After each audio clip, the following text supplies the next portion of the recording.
அனைவருக்கும் வணக்கம். இன்னைக்கு 2 நபர்கள் ஓரலா ஒரு அக்ரிமெண்ட் செஞ்சுக்கிறாங்க. அந்த அக்ரிமெண்ட் சட்டத்தின்படி செல்லுமா செல்லாதா அப்படிங்கிறத பார்ப்போம். அதன்படி அந்த 2 பேரும் சேர்ந்து ஓரலா வாய்மொழியா ஒரு ஒப்பந்தம் பண்ணிக்கிட்டாங்கன்னா அது சட்டப்படி செல்லும்.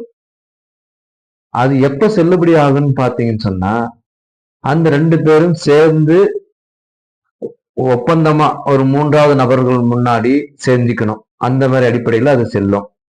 இல்ல ஒரு ஒரு வாட்ஸ்அப் சாட்டோ இல்லாட்டி ஒரு மெயில் கம்யூனிகேஷனோ இந்த மாதிரி சமயங்கள்ல அந்த ப்ரூவ் பண்ணக்கூடிய சூழ்நிலையை இருக்கும் பட்சத்துல அது செல்லும்.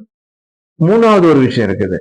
இந்த ஓரலா செஞ்சுக்கிட்ட ஒரு அக்ரிமெண்ட் படி பணமா பரிமாறி இருக்கணும், இல்ல பொருளை ஏதாவது கொடுத்து வாங்கி இருக்கணும். இந்த மாதிரி சமயத்துல இந்த அக்ரிமெண்ட் ஓரலா செஞ்சுக்கக்கூடிய ஒரு அக்ரிமெண்ட் சட்டத்தின்படி முழுமையா செல்லுபடி ஆகும்.